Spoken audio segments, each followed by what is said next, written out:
വിവാദങ്ങളുടെ തോഴനാണ് വിവേക് കിരൺ. ഇപ്പോ ഒരു സമൻസ് വിവാദം വന്നതുകൊണ്ട് മാത്രമല്ല വിവേക് കിരണിനെ കുറിച്ച് കേരളം അറിയുന്നത്. പണ്ട് പലവട്ടം പല വിവാദങ്ങളിലൂടെ കടന്നുപോയ ഒരു വ്യക്തിത്വമാണ് വിവേക് കിരൺ എന്ന് പറയപ്പെടുന്നത്. അതായത് നമ്മുടെ പിണറായി വിജയന്റെ മകൻ Vivek Kiran.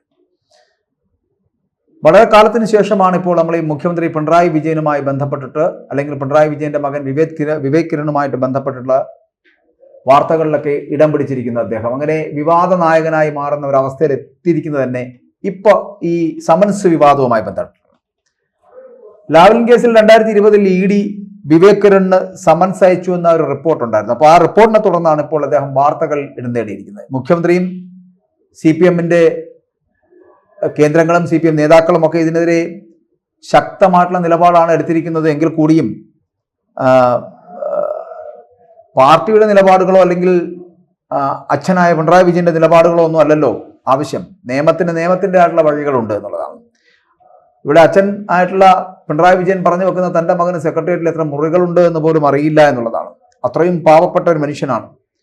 CPM cyber wing ആവട്ടെ, ലാവ്ലിൻ കേസ് നടക്കുന്ന സമയത്ത് വിവേക് കിരൺ സ്കൂൾ കുട്ടിയാണ് എന്നുള്ളതാണ് അവരുടെ നിലപാട്. അതായത് സൈബർ വിങ്ങും ഈ CPM ഒക്കെ ചെറിയ ചെറിയ ക്യാപ്സൂളുകൾ ഉണ്ടാക്കാറുണ്ടല്ലോ. ആ ക്യാപ്സൂളുകളിൽ ഒന്നാണ് ഈ പറയുന്ന സ്കൂൾ കുട്ടിയായിരുന്ന സമയത്ത് എന്ത് ലാവ്ലിൻ ഇടപാട് എന്നാണ് ചോദിക്കുന്നത്. അപ്പോൾ യാതൊരു വിവാദത്തിലും പെടാത്ത ഒരു ചെറുപ്പക്കാരനെ ഇങ്ങനെ വിവാദത്തിൽ കുരുക്കുവാനുള്ള ഒരു നീക്കമാണ് ഇതുമായിട്ട് ബന്ധപ്പെട്ട് നടപ്പിലാക്കുന്നത് എന്നാണ് പറയപ്പെടുന്നത്. സത്യത്തിൽ ഒരു വിവാദത്തിലും പെടാത്ത ക്ലീൻ ഇമേജ് ഉള്ള ഒരു വ്യക്തിയാണോ ഈ പിണറായിയുടെ മകൻ? അങ്ങനെയാണ് ഈ സൈബർ ഇടങ്ങളിൽ ചിത്രീകരിക്കുന്നത്. പക്ഷെ അങ്ങനെ അല്ല അയാളെന്ന്. എന്നാൽ അത് സത്യമാണോ എന്ന് ചോദിച്ചാൽ അത് സത്യമല്ല.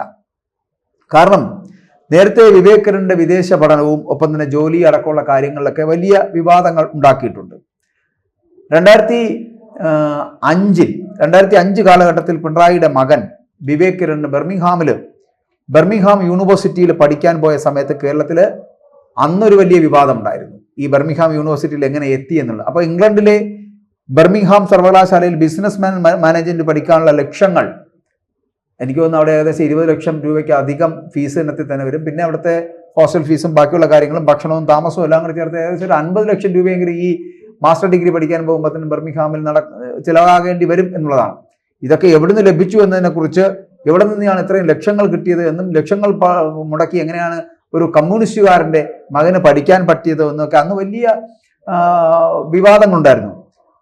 അന്നെന്ന് പറഞ്ഞാൽ ഈ CPMലെ ചില വിമതരും ഒപ്പം തന്നെ അന്ന് VS അച്യുതാനന്ദൻ ഉണ്ടായിരുന്നു. VS പക്ഷവും വളരെ ശക്തമായിട്ട് ഇതിനെതിരെ തിരികെ വന്ന് ഈ പറയുന്ന ജനശക്തി എന്ന് പറയപ്പെടുന്ന മാസികയാണ് ഇതിന് ആയുധമാക്കി അന്ന് എടുത്തത് എന്നുള്ളതാണ്. 2001 മുതൽ 2006 വരെയുള്ള VS അച്യുതാനന്ദൻ സർക്കാരിൻ്റെ സമയത്ത് ആ സമയത്താണ് ഇത് വലിയ വിവാദമായിട്ട് മാറുന്നത് എന്നുള്ളതാണ്. അന്ന് പിണറായി വിജയൻ എന്ന CPM എന്ന് പറയപ്പെടുന്ന പാർട്ടി സെക്രട്ടറി ആയിട്ട് വാഴുന്ന കാലമാണ്. അന്ന് പിണറായി പക്ഷത്തെ പ്രധാന വക്താവായിട്ടുള്ള അന്നത്തെ സഹകരണ മന്ത്രി, അതായത് ഇപ്പോൾ ഈ CPM എന്ന് പറയപ്പെടുന്ന പാർട്ടിക്കെതിരെ സ്വർണ്ണക്കള്ളക്കടത്തിൽ നമ്പർ 1 ആണ് എന്ന് പറഞ്ഞ് CPM എന്ന് പറയപ്പെടുന്ന പാർട്ടി അധിക്ഷേപിക്കുന്ന G സുധാകരനായിരുന്നു അന്ന് പിണറായി പക്ഷത്തിന്റെ പ്രധാന വക്താവായിരുന്നു. അദ്ദേഹം പിന്നെ എഴുത്തുകാരനായിട്ടുള്ള T പത്മനാഭനും പറഞ്ഞിരുന്നത്, മിടുക്കനായതുകൊണ്ട് ഒരാൾ സ്കോളർഷിപ്പ് വാങ്ങി പഠിക്കാൻ പോകുന്നതിൽ എന്താ കുഴപ്പം എന്നുള്ള രീതിയിൽ. അതുകൊണ്ടാണ് വിവേകിന് അഡ്മിഷൻ കിട്ടിയത്, മിടുക്കനായതുകൊണ്ടാണ് ബർമിംഗ്ഹാമിൽ അഡ്മിഷൻ കിട്ടിയത് എന്ന് അന്ന് പറഞ്ഞത്. പക്ഷേ ഇത് തെറ്റാണെന്നാണ് ഈ പറയുന്ന രേഖകൾ അതിനുശേഷം പുറത്തു വരികയും ചെയ്തു. കാരണം VSന്റെ പരോക്ഷ പിന്തുണയോടെ തുടങ്ങിയ CPM വിമതരുടെ മാസികയായിട്ടുള്ള ജനശക്തി എന്ന് പറയപ്പെടുന്നത്, അതിനകത്ത് ഈ വിവരങ്ങൾ കറക്റ്റായിട്ട് വളരെ കൃത്യമായിട്ട് പുറത്തുവിട്ടു എന്നുള്ളതാണ്. അതിനകത്ത് പറയുന്ന കാര്യം, വിവേക് ഡിഗ്രി പാസ്സായത് 3rd ക്ലാസ്സിൽ ആയിരുന്നു എന്നാണ്. 3rd ക്ലാസ്സോട് കൂടിയാണ് ഡിഗ്രി പാസ്സായത്. 2ാം വർഷത്തിൽ അക്കൗണ്ടൻസിക്ക് 100 മാർക്കിൽ 17 മാർക്ക് മാത്രമാണ് ലഭിച്ചത് എന്നും അതിനുശേഷം ഒരു ഇംപ്രൂവ്മെന്റ് പരീക്ഷ എഴുതി നടത്തിയപ്പോൾ ഒരു 6 മാർക്ക് കൂടെ കിട്ടി. അതിനുശേഷം 23 മാർക്കായിട്ട് അങ്ങനെയാണ് കഷ്ടിച്ച് രക്ഷപ്പെട്ടു പോയ ഒരു കക്ഷിയാണ്. തിരുവനന്തപുരം മാർഗാനസ് കോളേജിലായിരുന്നു വിവേക് പ്രീ ഡിഗ്രി പഠിച്ചതും. ആ പ്രീ ഡിഗ്രി പഠിച്ച സമയത്തിന് ജയിച്ചതാകട്ടെ ഒരു 2nd ക്ലാസ്സിലാണ് അവിടെ നിന്ന് ജയിച്ചത്. ഇതേ കോളേജിൽ തന്നെയാണ് വിവേക് ഡിഗ്രിക്കും പഠിച്ചത് എന്നുള്ളതാണ്. അപ്പോൾ പ്രീ ഡിഗ്രിക്ക് 1ാം ഗ്രൂപ്പും ഡിഗ്രിക്ക് BCom എടുത്താണ് ഈ മാർഗാനസ് കോളേജിൽ പഠനം നടത്തിയത്. ഡിഗ്രി നേടിയ ശേഷം വിവേക് പഠിച്ചത് എന്ന് പറയപ്പെടുന്ന കളമശ്ശേരിയിലെ SEMS, അതായത് school of communication and management സ്റ്റഡീസിലാണ് പഠിച്ചത്. ആ കോളേജിലാണ് പഠിച്ചത്. അവിടെ GPC നായരുടെ ഉടമസ്ഥയിലുള്ളതാണ് ഈ കോളേജ് എന്ന് പറയപ്പെടുന്നത്. അവിടുത്തെ ഒരു പ്രത്യേകത, ബിസിനസ് മാനേജ്മെന്റിൽ ബിരുദാനന്തര ബിരുദത്തിന് വേണ്ടിയിട്ടാണ് വിവേക് ആ കോളേജിലേക്ക് പ്രവേശനം നേടിയതെന്നായിരുന്നു. എന്നാൽ അന്ന് ജനശക്തി വാർത്തയിൽ വളരെ കൃത്യമായിട്ട് അന്ന് പറഞ്ഞിരുന്നതും അതാണ്. ഞാൻ ആദ്യമേ സൂചിപ്പിച്ചല്ലോ, അന്ന് പിണറായി വിജയനെതിരെ ആയുധങ്ങൾ മെനയുന്നതിൽ VS-ഉം ഈ പറയുന്ന CPM വിമതരും ഒറ്റക്കെട്ടായി നിൽക്കുന്ന സമയമാണ്. ആ സമയത്ത് ജനശക്തി എന്ന് പറയപ്പെടുന്ന മാസിക എന്ന് പറയപ്പെടുന്ന VS-ന്റെ മൗനാനുഭാവത്തോടും ആശീർവാദത്തോടും കൂടി മുന്നോട്ട് പോകുന്ന കാലഘട്ടമായിരുന്നു. അപ്പോൾ ബിരുദത്തിൽ 2ാം ക്ലാസ് എങ്കിലും നേടിയവർക്ക് മാത്രമേ ഈ പറയുന്ന ഞാൻ പറഞ്ഞ കളമശ്ശേരി കോളേജിനകത്ത് അഡ്മിഷൻ ലഭിക്കുകയുള്ളൂ, SCMS കോളേജിനകത്തേക്ക്. പക്ഷെ അന്ന് 3rd ക്ലാസ്സിൽ മാത്രമാണ് ഇയാൾ പാസ്സായത് എന്നുള്ളതാണ്. അയാൾക്ക് പോലും അവിടെ ഈ നമുക്കറിയാം ഈ എല്ലായിടത്തും ഈ മാസ്റ്റർ ഡിഗ്രിക്കൊക്കെ പോകുന്ന സമയത്തിന് പലതരത്തിലുള്ള പ്രവേശന പരീക്ഷകളുണ്ട്. അത് കാറ്റാവാം, മാറ്റാവാം, അത് MBA പോലുള്ള വിഷയങ്ങൾ കോഴ്സുകൾ ചെയ്യാൻ പോകും. പക്ഷെ ഈ ഒരു പ്രവേശന പരീക്ഷ വഴിയാണ് അവിടെ പ്രവേശനം നേടേണ്ടതെന്ന് നിഷ്കർഷിച്ചിട്ടുണ്ടെങ്കിൽ പോലും വിവേക് പിണറായിക്ക് മാത്രം ഈ കാര്യത്തിൽ ഒരല്പം ചട്ടം പാലിക്കപ്പെടേണ്ടി വന്നില്ല എന്നുള്ളതാണ്. ചട്ടം പാലിക്കപ്പെടാതെ തന്നെ BCom 3rd ക്ലാസ് മാത്രമുള്ള വിവേക് പിണറായിക്ക് അവിടെ അഡ്മിഷൻ കിട്ടുന്നു എന്നുള്ളതാണ്. അങ്ങനെ അഡ്മിഷൻ കിട്ടി പ്രവേശന പരീക്ഷ നടത്തിയില്ല എന്ന് മാത്രമല്ല, യോഗ്യതയുടെ കാര്യത്തിൽ മാനേജ്മെന്റ് ദയാപുരസരം ഇളവ് അനുവദിക്കുകയും ചെയ്തു എന്നുള്ളതാണ് ഏറ്റവും വലിയ പ്രത്യേകത എന്നുള്ളത്. അപ്പൊ ഇതൊക്കെ നമ്മൾ സത്യത്തിൽ വിവാദങ്ങളിൽ എത്തിയ ഒരു തോഴനായിരുന്നു വിവേക് കിരൺ എന്ന് പറഞ്ഞു വെക്കുകയാണ് ഇതുകൊണ്ട്. അപ്പോൾ ഇവിടെ നമ്മൾ വേറൊരു കാര്യം മനസ്സിലാക്കേണ്ട, അന്ന് SBTയുടെ കല്ലൂർ ബ്രാഞ്ചിൽ നിന്ന് 4 ലക്ഷം രൂപ വിദ്യാഭ്യാസ വായ്പ എടുത്താണ് വിവേക് ഈ SCMS കോളേജിൽ പഠനം നടത്തിയത്. വായ്പയുടെ ജാമ്യക്കാരെന്ന് പറയപ്പെടുന്ന പിണറായി വിജയനും ഭാര്യ കമലാ വിജയനുമായിരുന്നു. 2003-ൽ C ഗ്രേഡ് സർട്ടിഫിക്കറ്റോട് കൂടിയാണ് വിവേക് ഈ കോഴ്സ് തന്നെ അവിടുന്ന് പാസ്സായത്. 2004-ൽ ഈ വിവേക് എന്ന് പറയപ്പെടുന്ന സ്വന്തം ബിസിനസ് നടത്താൻ അപ്പോൾ സിംഗപ്പൂരിലേക്ക് പോയി. എന്നാൽ അവിടെ കാര്യമായ നേട്ടമൊന്നും ഈ സിംഗപ്പൂരിലെ ബിസിനസ്സുമായി നേടിയെടുക്കാൻ കഴിയാത്തത് കൊണ്ട് തന്നെ അദ്ദേഹം തിരികെ നാട്ടിലേക്ക് വരുന്നു. പിന്നീട് ജോലി തേടി അബുദാബിയിലേക്ക് പോകുന്നു. അതിനുശേഷം അവിടെയും അത് ശരിയാവാൻ 2005 സെപ്റ്റംബറിലാണ് വീണ്ടും അദ്ദേഹം നാട്ടിലെത്തിയതിനു ശേഷം ഇംഗ്ലണ്ടിലെ ബർമിംഗ്ഹാം സർവകലാശാലയിൽ ബിസിനസ് മാനേജ്മെന്റ് പഠിക്കാൻ വേണ്ടിയിട്ട് വിവേക് തീരുമാനിക്കുന്നു. ഇവിടെയാണ് ഞാൻ നേരത്തെ പറഞ്ഞ 20 ലക്ഷം രൂപയാണ് ഈ കോഴ്സിനുള്ള ഫീസ് എന്ന് പറയപ്പെടുന്നത്. ആ ഫീസ് വീണ്ടും ഈ തുക വായ്പ എടുക്കാൻ വേണ്ടിയിട്ട് കല്ലൂരിലെ തന്നെ അതേ ബാങ്കിലേക്ക് SBTയെ സമീപിക്കുന്നു. 7 ലക്ഷം രൂപയ്ക്ക് മേലുള്ള തുക വായ്പ നൽകാൻ ബാങ്ക് കൊച്ചി ദേശാഭിമാനിയെയാണ് ഈടായിട്ട് അന്ന് ആവശ്യപ്പെട്ടത്. പക്ഷേ ദേശാഭിമാനിയുള്ള ചിലരുടെ എതിർപ്പിനെ തുടർന്ന് ഇത് സാധ്യമായില്ല, അങ്ങനെ അത് കൊടുക്കാൻ കഴിയില്ല. എന്നാൽ പിന്നീട് ഈ തുക സംഘടിപ്പിച്ച് വിവേക് ബർമിംഗ്ഹാമിൽ പോയി. അപ്പോൾ ഈ 20 ലക്ഷം രൂപ എവിടെ നിന്ന് കിട്ടി എന്നുള്ളതാണ്. അതിനുശേഷം ഞാൻ ആദ്യം പറഞ്ഞല്ലോ, അപ്പോൾ ഇവിടുത്തെ സർവകലാശാലയിലെ പഠനം മാത്രമല്ല, ഇംഗ്ലണ്ടിലെ താമസം, ഭക്ഷണം, മറ്റു ചിലവുകൾ എല്ലാം കൂടി ചേർത്ത് കണക്കാക്കി നോക്കുകയാണെങ്കിൽ ഏകദേശം 1/2 കോടിക്ക് മുകളിലുള്ള തുകയാണ് ഈ കോഴ്സ് കഴിയുമ്പോൾ ആകെ ചെലവാവുക എന്ന് പറഞ്ഞാൽ. അപ്പോൾ ഇത്രയും ഭീമമായിട്ടുള്ള തുക എവിടെ നിന്ന് ലഭിച്ചു? ആര് നൽകി? ആരാണ് ഇങ്ങനെ സഹായിക്കാനുള്ളത്? ആ സഹായിയുടെ പേരെന്താണ്? ഇതൊക്കെ മറ്റ് പല ചാനലുകളടക്കം അന്ന് വാർത്തയാക്കുകയും ചെയ്തിരുന്നു. എന്നിട്ടും ഈ പിണറായിയുടെ മകന്റെ വിദേശ പഠന വിവാദം എന്ന് പറയപ്പെടുന്ന ഒരു കാലത്ത് കേരളത്തിലെ വലിയ ചർച്ചാ വിഷയമാകുന്ന കാലമായിരുന്നു. അന്ന് അധിനിവേശ പ്രതിരോധ സമിതിയുടെ ഒരു യോഗത്തിൽ ഇത്രയും ഭീമമായിട്ടുള്ള തുക എവിടെ നിന്നാണ് പിണറായിക്ക് ലഭിച്ചത് എന്ന് ചോദിച്ച അന്നത്തെ എഴുത്തുകാരിയായിട്ടുള്ള സാറ ജോസഫിനെ സഹകരണ മന്ത്രിയായിട്ടുള്ള G സുധാകരൻ രൂക്ഷമായിട്ടുള്ള പദപ്രയോഗങ്ങൾ ഉപയോഗിച്ചുകൊണ്ട് വിമർശിച്ചതും വലിയ വിവാദത്തിലേക്ക് എത്തിയിരുന്നു.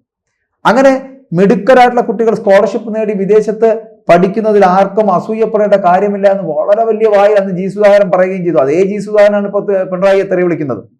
അന്നത്തെ SFIയുടെ സംസ്ഥാന സെക്രട്ടറി ആയിട്ടുള്ള M സ്വരാജും പറഞ്ഞു, മാർക്ക് ലിസ്റ്റിൽ വെളിപ്പെടുത്തുന്ന മറ്റെന്ത് മിടുക്കാണ് വിവേകിനുള്ളത് എന്ന ചോദ്യത്തിന് പക്ഷേ ആരും ഉത്തരം പറഞ്ഞില്ല എന്നുള്ളതാണ് ഏറ്റവും വലിയ പ്രത്യേകത. മാർക്ക് ലിസ്റ്റിൽ പറയുന്നത് 2nd ക്ലാസ്സും 3rd ക്ലാസ്സും അറ്റ്ലീസ്റ്റ് ഞാൻ നേരത്തെ പറഞ്ഞ പോലെ 2ാം സെമസ്റ്റർ കാലഘട്ടത്തിൽ 100 മാർക്കിൽ 17 മാർക്ക് മാത്രം അക്കൗണ്ടൻസിക്ക് കിട്ടിയ വിദഗ്ധനാണ് MBA പഠിച്ച് പാസ്സാവാൻ വേണ്ടി ബർമിംഗ്ഹാമിലേക്ക് പോയത് എന്നുള്ളതാണ് ഏറ്റവും വലിയ പ്രത്യേകത. ഇനി ഒരു കാര്യം കൂടെ പറയാം. ഈ കത്തോലിക്ക സഭയ്ക്കെതിരെയൊക്കെ വല്ലാതെ വീമ്പിളക്കുന്ന, അതിനെതിരെ ചന്ദ്രഹാസം മുഴക്കുന്നവരാണ് പിണറായി എന്ന് പറയപ്പെടുന്നത്. ആ പിണറായിയുടെ ആൾക്കാർ, CPMന്റെ ആൾക്കാർ, അല്ലെങ്കിൽ പിണറായി വിജയന്റെ മകൻ അവസാനം പഠിച്ചത് മാർവ്യാനിസ് കോളേജിലാണ് എന്നുള്ളതാണ്. മാനേജ്മെന്റ് കോട്ടയിലാണ്, മെറിറ്റിലും അല്ല. അപ്പോൾ മാനേജ്മെന്റ് കോട്ടയിലാണ് പ്രീ ഡിഗ്രിക്കും ഡിഗ്രിക്കും ഒക്കെ ഈ പറയുന്ന ക്രൈസ്തവരുടെ അല്ലെങ്കിൽ ക്രിസ്ത്യാനികളുടെ കോളേജുകളിലേക്ക് ചെന്നത്, കത്തോലിക്ക സഭയുടെ കോളേജുകളിലേക്ക് എത്തിയത് എന്നുള്ളത് കൂടി ഒരു പ്രത്യേകതയാണ്.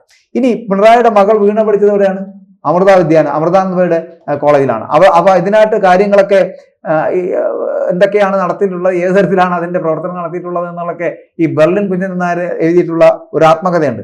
അതിനകത്ത് വളരെ വിശദമായിട്ട് ഈ പറയുന്ന വീണ വിജയനെ കുറിച്ച് വളരെ കൃത്യമായിട്ട് പറയുന്നുണ്ട്. പിണറായി വിജയനെ കുറിച്ചും അതിനകത്ത് പറയുന്നുണ്ട്. അപ്പൊ ഇത് ഞാൻ അതിലേക്ക് പോകുന്നില്ല. പകരം വിവേകിലേക്ക് വരുമ്പോൾ അതിനുശേഷം വിവേക് വാർത്തകളിലൊക്കെ നിറയുന്നത് സ്വർണ്ണക്കടത്തുമായിട്ട് ബന്ധപ്പെട്ട് വരുന്ന സ്വപ്ന സുരേഷിന്റെ ആരോപണത്തെ തുടർന്നാണ്. ചതിയുടെ പത്മവ്യൂഹം എന്ന് പേരിട്ടുള്ള സ്വപ്നയുടെ ആത്മകഥയിൽ ഉന്നയിച്ച ആരോപണങ്ങൾ എന്ന് പറയപ്പെടുന്നത് സ്വപ്ന ചാനലുകൾക്ക് മുന്നിൽ വീണ്ടും വീണ്ടും വീണ്ടും ഇത് ആവർത്തിച്ചുകൊണ്ടേയിരുന്നു. അപ്പോൾ ഇതിൽ മുഖ്യമന്ത്രിയുടെ മകൻ വിവേക് കിരണിനെ കൂടി സ്വപ്ന പ്രതിസ്ഥാനത്ത് നിർത്തുകയും ചെയ്തു എന്നുള്ളതാണ് ഏറ്റവും വലിയ പ്രത്യേകത എന്ന് പറയപ്പെടുന്നത്. മകൾ വീണ വിജയന് UAE-യിൽ IT ഹബ്ബ് തുടങ്ങാൻ ഷാർജ ഭരണാധികാരിയുടെ ഭാര്യയെ സ്വാധീനിക്കാൻ മുഖ്യമന്ത്രി പിണറായി വിജയന്റെ ഭാര്യ കമല വിജയൻ വളരെ കൃത്യമായി ശ്രമിച്ചു എന്നും സ്വപ്ന ഇതിനകത്ത് അന്ന് ആരോപണം നടത്തി. എത്ര സ്വർണം സമ്മാനമായി കൊടുക്കാനാകുമെന്ന് കമല വിജയനും നളിനി നെറ്റോയും തന്നോട് ചോദിച്ചിരുന്നു എന്നുകൂടി സ്വപ്ന സുരേഷ് ഇതുമായിട്ട് ബന്ധപ്പെട്ട് പറയുന്നുമുണ്ടായിരുന്നു. അപ്പോൾ മുഖ്യമന്ത്രിയുടെ മനസാക്ഷി സൂക്ഷിപ്പുകാരൻ കൂടിയായിട്ടുള്ള CM രവീന്ദ്രൻ, ആ CM രവീന്ദ്രനെ ഒന്ന് പിടിച്ചെന്ന് അന്വേഷണം നടത്തി നോക്കിയാൽ വളരെ കൃത്യമായിട്ട് എല്ലാ കാര്യങ്ങളും മണി പോലെ അയാൾ പറയുമെന്ന് കൂടി അന്ന് സ്വപ്ന സുരേഷ് പറയുന്നുണ്ടായിരുന്നു. അന്ന് UAE കോൺസുൽ ജനറൽ ക്ലിഫ് ഹൗസിൽ വന്നപ്പോൾ അവിടെ ഈ വിവേക് കിരൺ ഉണ്ടായിരുന്നു. മാത്രമല്ല വിവേക് കിരണുമായിട്ട് ബന്ധപ്പെട്ടവർ സംസാരിക്കുകയും ചെയ്തിരുന്നു. ഇതൊക്കെ സ്വപ്ന സുരേഷ് പറയുന്ന കാര്യങ്ങളാണ് എന്നുള്ളതാണ്. പക്ഷേ ഒരു കാര്യം വസ്തുതയാണ്, സാധാരണ പാർട്ടി നേതാക്കളുടെ മക്കളെ പോലെ ഒരു കാര്യത്തിലും വിവേക് കിരൺ എന്ന് പറയപ്പെടുന്നത് ഒരിക്കലും ഇടപെടാറില്ല എന്നുള്ളതാണ്. നാട്ടിൽ അപൂർവമായിട്ട് മാത്രം കാണുന്ന ഒരു വ്യക്തിത്വമാണ് വിവേക് എന്ന് പറയപ്പെടുന്നത്. ഗൾഫില് ഒരു പ്രമുഖ വ്യവസായ ഗ്രൂപ്പിൽ വിവേകിന് ജോലി കിട്ടിയതിനെ കുറിച്ച് വരെ അഭ്യൂഹങ്ങൾ അന്ന് നിലനിന്നിരുന്നു. വലിയ രീതിയിൽ അത് പ്രചാരങ്ങൾ നേടിയതുമാണ്. ഇപ്പോൾ ED ഈ ലാവ്ലിൻ കേസിൽ സമൻസ് അയച്ചു എന്ന വാർത്ത വന്നതോടുകൂടിയാണ് അദ്ദേഹം വീണ്ടും ഇപ്പോൾ വാർത്തകളിൽ ഇടം പിടിച്ചിരിക്കുന്നത് എന്നുള്ളത്. അപ്പോൾ വിവേക് കിരണിന് ED സമൻസ് അയച്ചത് സാക്ഷി എന്ന നിലയിലാണ് എന്നാണ് ഇപ്പോൾ പുറത്തു വരുന്ന വാർത്തകൾ. സാക്ഷിയാണോ പ്രതിയാണോ എന്നൊക്കെ തീരുമാനിക്കുന്നത് EDയുടെ അന്വേഷണവും ഒപ്പം തന്നെ ED മൊഴി രേഖപ്പെടുത്തിയതിനും ഇവരുടെ അടുത്തുള്ള ചോദ്യം ചെയ്യലുകൾക്കും ശേഷം മാത്രമായിരിക്കും സാക്ഷിയാണോ പ്രതിയാണോ എന്നൊക്കെ തീരുമാനിക്കുക എന്നുള്ളതാണ്. എന്തായാലും ഇപ്പോൾ വിവേക് പഠിച്ചിരുന്നത് UK-യിലാണ്. അപ്പോൾ ലാവ്ലിൻ കേസിൽ ആരോപിതനായിട്ടുള്ള ദിലീപ് രാഹുലൻ പ്രവർത്തിച്ചിരുന്നതും ഇതേ UK കേന്ദ്രീകരിച്ചുകൊണ്ടാണ്. അപ്പോൾ ഈ പസഫിക് കൺട്രോൾ സ്ഥാപനത്തിന്റെ ഉടമയായിട്ടുള്ള ദിലീപ് രാഹുലൻ ലാവ്ലിൻ കമ്പനിയുടെ ഉദ്യോഗസ്ഥനായിരുന്നു. അപ്പോൾ ഇത് വെരിഫൈ ചെയ്യാൻ വേണ്ടിയിട്ടായിരിക്കണം ED നോട്ടീസ് അയച്ചത് എന്നാണ് അറിയാൻ കഴിഞ്ഞത്. അല്ലാതെ ലാവ്ലിൻ കേസുമായിട്ട് വിവേകിന് അത്തരത്തിൽ ഒരു വലിയ ബന്ധം, ദീർഘനാളത്തെ ബന്ധമോ ഏതെങ്കിലും ഡയറക്റ്റ് ആയിട്ടൊരു ബന്ധമോ ഉണ്ടാകുവാനുള്ള സാധ്യത വളരെ കുറവാണ്. പക്ഷെ ഇതിനകത്ത് നമുക്ക് എടുത്തു പറയേണ്ട കാര്യം എന്ന് പറഞ്ഞാൽ ഇത്രയും കാലവും വിവാദങ്ങളുടെ തോഴനായിട്ട് നിന്നിട്ടും ആരും ഈ വിവേക് കിരൺ എന്ന് പറയപ്പെടുന്ന പിണറായി വിജയന്റെ മകനെ കുറിച്ച് യാതൊരു തരത്തിലുള്ള വിവാദങ്ങളിലേക്കും ആരോപണങ്ങളിലേക്കും പോയിട്ടില്ല എന്നുള്ളതാണ്. അങ്ങനെ ആരോപണങ്ങളില്ലാത്തൊരു വ്യക്തി മാത്രമായിട്ട് ചുരുങ്ങുന്ന ആളൊന്നുമല്ല വിവേക് കിരൺ. വിവേക് കിരൺ ഈ പറഞ്ഞ പോലെ നാട്ടിൽ വളരെ കുറച്ച് വരികയും ഒപ്പം തന്നെ ഈ നാട്ടിലെ പല പ്രവർത്തികളിലും നമുക്കറിയാലോ, സാധാരണ ഈ കമ്മ്യൂണിസ്റ്റോ കോൺഗ്രസോ ആയിക്കോട്ടെ അല്ലെങ്കിൽ BJP-കാരൻ്റെ ഒക്കെ മക്കൾ എന്ന് പറയപ്പെടുന്ന അവരുടെ റോളുകൾ എന്ന് പറയപ്പെടുന്നത് വളരെ വലുതാണ് പലപ്പോഴും. ഇന്ന നേതാവിന്റെ മകനാണ് എന്ന് പറഞ്ഞ് ഈ അഹങ്കാരികളായി നടക്കുന്ന ഒറ്റനവധി നേതാക്കളുടെ മക്കൾ നമുക്ക് കാണാൻ കഴിയും, ഇന്നും നമ്മുടെ മുമ്പിലുണ്ട് എന്നുള്ളതാണ്. അങ്ങനെയുള്ള മക്കളിൽ നിന്ന് വ്യത്യസ്തനായിരുന്നു വിവേക്. കാരണം അങ്ങനെയൊന്നും ആർക്കും കാണാൻ കഴിയില്ല, അങ്ങനെയൊന്നും വരാറില്ല. പകരം ഗൾഫ് നാടുകളിലായിരുന്നു ഇദ്ദേഹത്തിന്റെ സംസർഗം എന്ന് പറയപ്പെടുന്നത്. പലപ്പോഴും അദ്ദേഹത്തിന്റെ വാസമൊക്കെ ഗൾഫ് രാജ്യങ്ങളിലായിരുന്നു, ഇപ്പോഴും അവിടെ തന്നെയാണ്. അപ്പോൾ ഈ സമൻസ് വന്നതിനെ കുറിച്ച് പലതരത്തിലുള്ള വാദഗതികൾ മുന്നോട്ട് വെക്കുന്നുണ്ട്. അതിനകത്ത് ഒന്നെന്ന് പറയുന്നത് ലാവ്ലിൻ കേസുമായിട്ട് ബന്ധപ്പെട്ടിട്ടാണ്. ലാവ്ലിൻ കേസിന്റെ കാര്യമാണ് ഞാൻ ആദ്യം പറഞ്ഞത്. ദിലീപ് രാഹുലൻ വർക്ക് ചെയ്തിരുന്ന ലാവ്ലിൻ കമ്പനിയുമായിട്ട് ബന്ധപ്പെട്ട് അത് UK-യിൽ പ്രവർത്തിക്കുന്നതാണ്. അന്ന് അവിടവുമായിട്ട് ബന്ധപ്പെട്ടിട്ട് ഇവർക്ക് അറിയാന്നുള്ളത് കൊണ്ട് അങ്ങനെ ഏതെങ്കിലും ബന്ധം ഇവർ തമ്മിലുണ്ടോ എന്നുള്ളത് അറിയാൻ വേണ്ടിയിട്ടുള്ള ഒരു ചോദ്യം ചെയ്യലായിരിക്കണം അതിന് പിന്നിലെന്നാണ് നമുക്കറിയാൻ കഴിയുന്നത്. അതല്ല ഇതുമായിട്ട് ബന്ധപ്പെട്ടിട്ട് ഏതെങ്കിലും കാര്യഗൗരവമുള്ള കാര്യങ്ങളുണ്ടോ എന്നുള്ളതൊക്കെ വരുന്ന ദിവസങ്ങളിലായിരിക്കും അറിയാൻ കഴിയുന്നത്. അന്വേഷണം നടക്കേണ്ടതുണ്ട്. മാത്രമല്ല EDയുടെ സമൻസിന് ശേഷം മറ്റൊരു സമൻസ് വന്നിട്ടില്ല.